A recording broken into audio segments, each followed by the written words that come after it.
واحد المثال تيقول حق الجار على جارو. كذلك كيقول واحد المثال اختار الجار قبل من الدار. هذا هو موضوع الحلقه شيق ومتميز حول مشاكل المشتركه ديال الاقامه. خليكم معنا.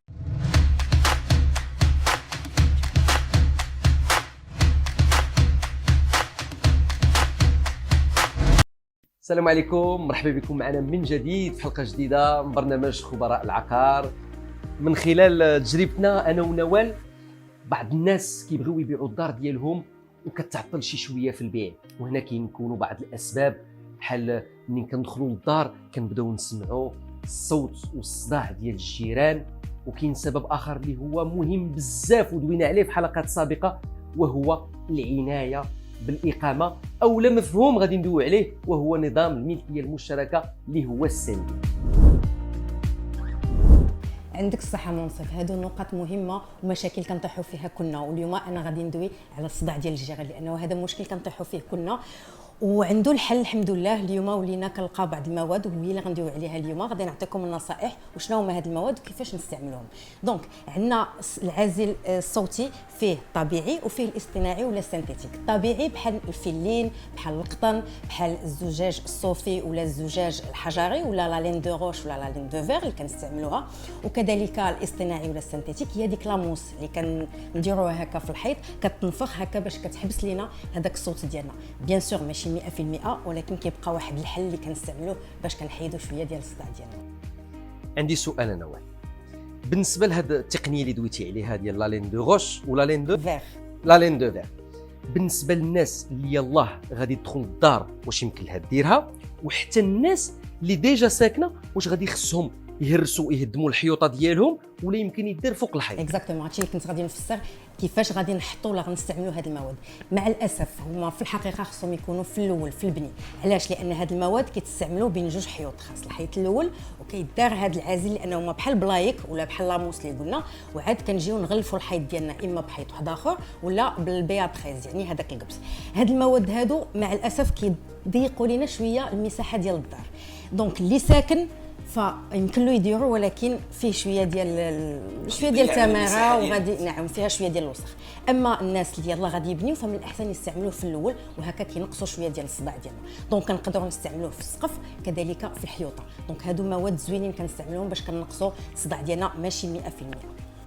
سؤال اخر، واش كتظني انه الا درنا هذه التقنيه هذه غادي نحيدوا الصداع ديال الجيران وديال الاكستيريور 100%؟ مع الاسف هذا هو الجواب اللي قلت لك، ماشي في 100%، لانه العازل الصوتي ماشي غير في الحيوطه وفي السقف، ولكن عندنا البيبان حتى هما خصهم يكونوا مزيانين، خصهم حتى هما يكون عازل صوتي.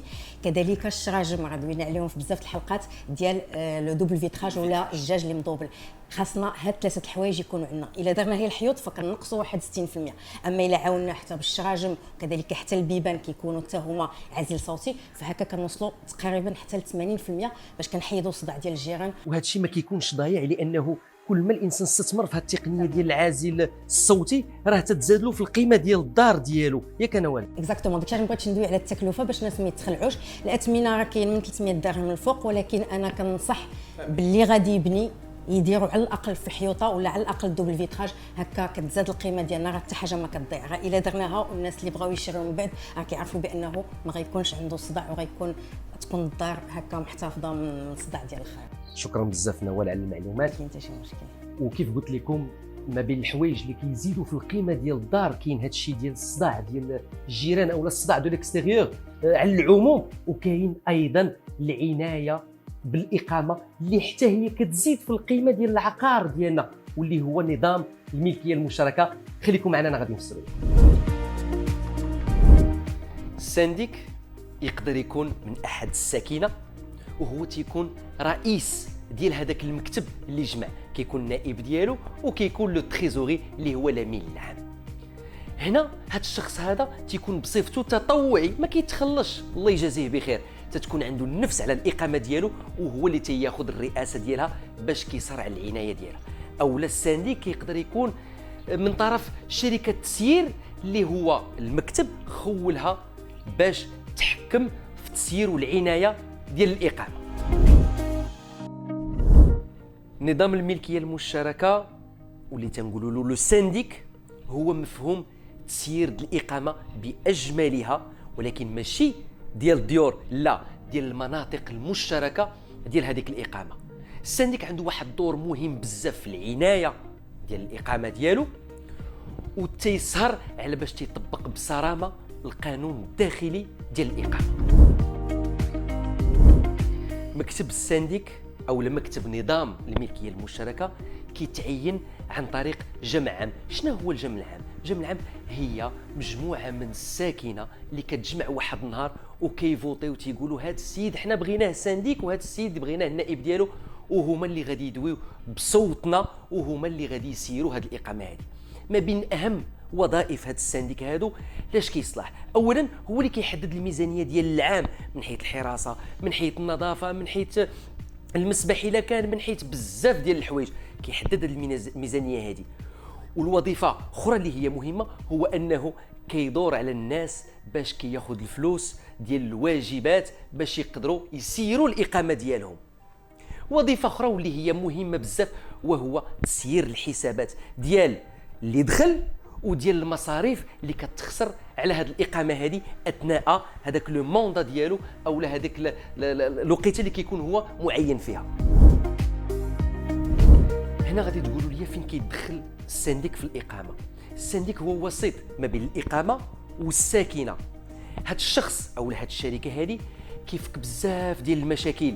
الا كانوا واحد النزاع ما بين جوج ديال الجيران بعض المرات كيدخل بيناتهم، الا كانت واحد الفوضى او ضجيج ديال الوليدات اللي كيلعبوا وما كيحترموش بعض المرات القانون الداخلي ديال الاقامه، هنا كتكون الصرامه ديال السنديك وكيوضع واحد الحد باش كتكون واحد العنايه وكتكون الاقامه غادي في واحد المنهج ديالها زوين ومحترم.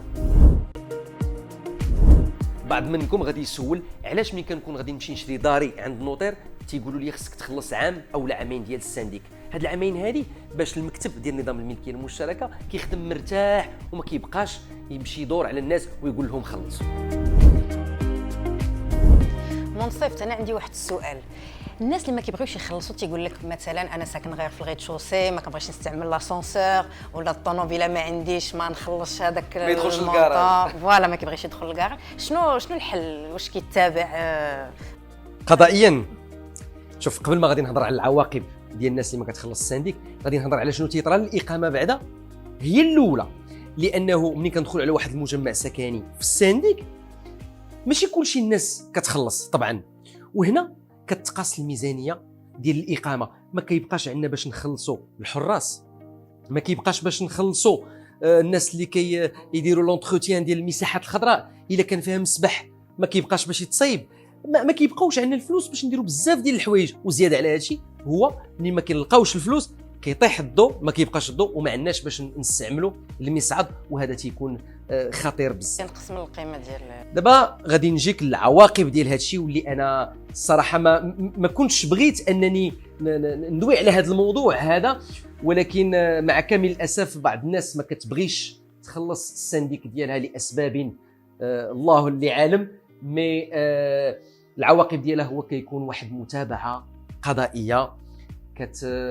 لو سنديك او مكتب نظام الملكيه المشتركه كيتابع هاد الناس الى حتى كيوقع واحد الحجز في الحساب البنكي ديالهم، وكاينين عواقب اخرى لا داعي لذكرها لانه ما نوصلوش لهذا الشيء. وانا هنا كنصح الناس انها تخلص الواجبات ديالها ديال السنديك، لانه هاد الفلوس هادو كيدخلوا في الصندوق ديال الاقامه لاش غير العنايه ديالها وباش كتزاد القيمه ديالها منين تبغي تبيع هذيك الدار ديالك والعقار على العموم.